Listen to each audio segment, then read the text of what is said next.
la OIT son absolutamente meridianos y claros, en tanto que el Estado debe de procurar la mejora de los derechos de los trabajadores y no menoscabar sus derechos. Y tras la suspensión que dio la Corte de Constitucionalidad al salario mínimo diferenciado, el presidente de la República, Alejandro Maldonado, reaccionó, calificando de normal este actuar. Sin embargo, afirma que se mantendrá en su posición porque esta es una forma de llevar desarrollo a otras comunidades. Mientras tanto, el procurador de los derechos humanos espera que esta decisión provisional se convierta en definitiva. Escuchemos las dos posturas a continuación. En mi visita que hice a 3 de esos municipios del norte, se los dije. Si era impugnado, la última palabra en materia constitucional la tiene la Corte. Están en suspenso, no cobran efectividad y habrá que esperar a que la Corte lo resuelva. Yo asumí la responsabilidad política de emitir los acuerdos que contienen estos salarios diferenciados o calificados. Ahora, la parte puramente jurídico-constitucional corresponderá al tribunal cuya decisión todo el mundo tiene que acatar cuando se produzca. Lo que hay que entender es que el salario mínimo, su esencia y su razón de ser es que sirva al jefe de familia, al cabeza de familia, para cubrir las necesidades básicas de su familia. Si no lo cubre, y en este caso inferior al salario mínimo, es inconstitucional, porque contraviene la Constitución, el Código de Trabajo y los tratados internacionales. Es decir, si viene una empresa y necesita mano de obra para una actividad novedosa en el país, que no sea una de las ya reconocidas en nuestro país, y requiere una contratación de personal, luego de los estudios podría caber ese salario distinto. Precisamente no se ha documentado, no se ha justificado el porqué de la reducción de los salarios, no se ha justificado que el costo de vida sea distinto, sea menor. Y la otra, seguimos sin saber a ciencia cierta por qué esos 4 municipios. Bueno, y en otro tema, el Ministerio Público, por medio de la Fiscalía de Derechos Humanos, que dirigió la aprehensión de 14 militares señalados de cometer violaciones a los derechos humanos y delitos contra los deberes de humanidad, van a presentar finalmente hoy a las 9:30 de la mañana los indicios en la audiencia de primera declaración contra los sindicados. La diligencia se va a realizar ante el Juzgado de Primera Instancia Penal de Mayor Riesgo A, en donde la Fiscalía hará las indicaciones contra Manuel Benedicto Lucas, Edgar Rolando Hernández Méndez, Ismael Segura Abularash, Pablo Roberto Saucedo Mérida, César Augusto Ruiz Morales, Juan Ovalle Salazar, José Antonio Vázquez, Manuel Antonio Callejas, Gustavo Alonso, Rosales García, Hugo Ramiro Saldaña Rojas y Francisco Luis Gordillo Martínez. También están Carlos Humberto Rodríguez López, Edilberto Letona Linares y Raúl de Esa Oliva. Son las personas entonces que esta mañana se enfrentan a este proceso. Como lo indica la información, pues el Ministerio Público, por medio de la Fiscalía que dirige la aprehensión de estos militares, prepara todo entonces para esta primera declaración.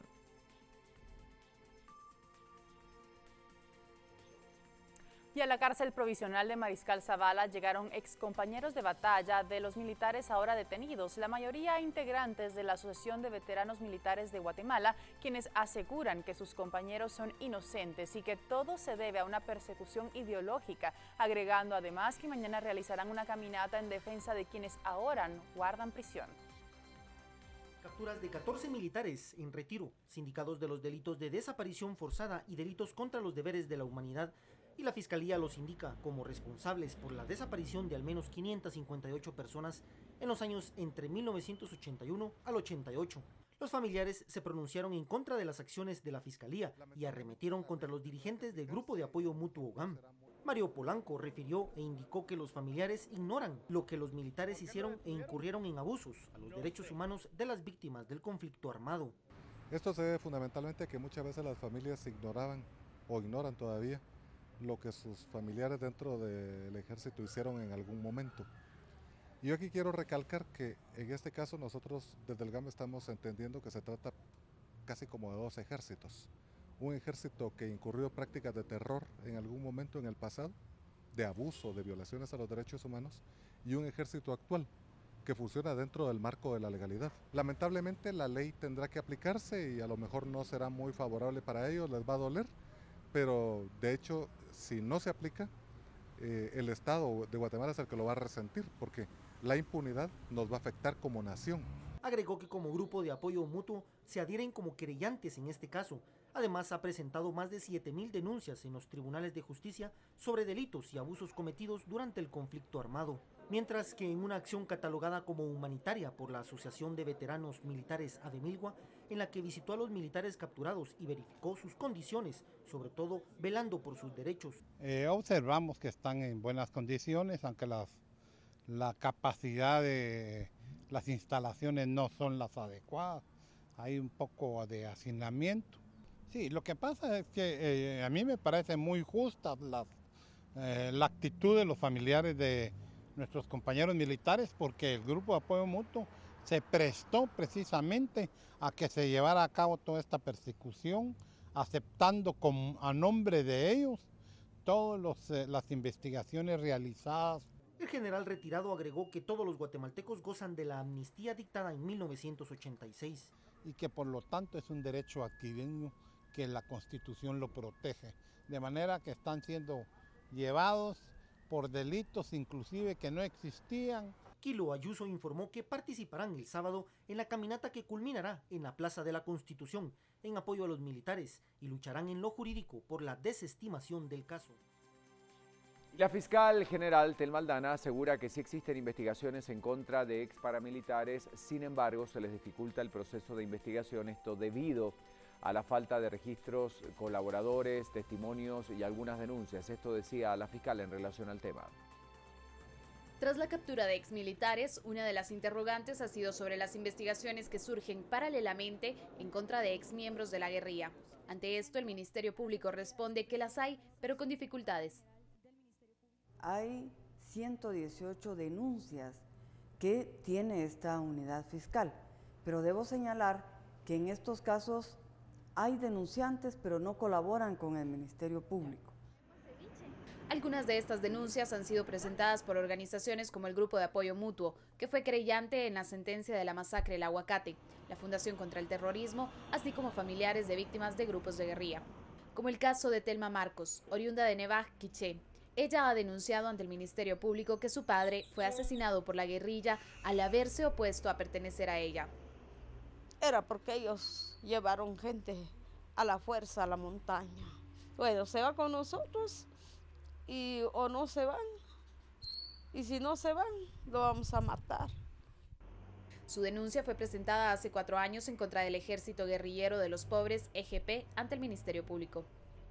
Pues dicen ellos que lo que ellos necesitan, más prueba, que es poco avance que ellos tienen, porque son hombres ilegales que operaron en el tiempo del conflicto armado y ellos pues les está costando mucho para encontrar los responsables, porque no hay un libro donde están registrados. Además de la falta de registros, existe escasez de testimonios. El GAM dice que continuará denunciando a exguerrilleros por la masacre ocurrida en Chate, Quiché, así como a autores intelectuales de la de El Aguacate, la cual, asegura Telma, le inspiró a denunciar. A lo poco tiempo vi que capturaron ese teniente David y yo dije, bueno, por lo menos se vio.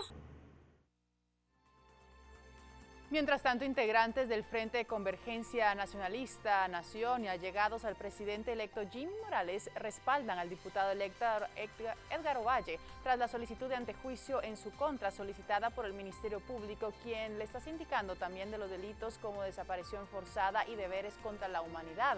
Confirman que Ovalle se mantendrá en el cargo como secretario adjunto del partido. Escuchemos algunas declaraciones. y como presidente electo, pues somos respetuosos del Estado de Derecho y se está pues esperando que sean las instituciones encargadas las que pues deliberen si procede un derecho de antejuicio o no, ¿verdad? Así que es un proceso que está continuando y que pues nadie es superior a la ley. ¿Decisiones a lo interno aún no se han tomado si se continúa él dentro del partido o no? No se pueden tomar ningún tipo de decisiones a ese respecto hasta que pues no se resuelva legalmente qué es lo que sigue.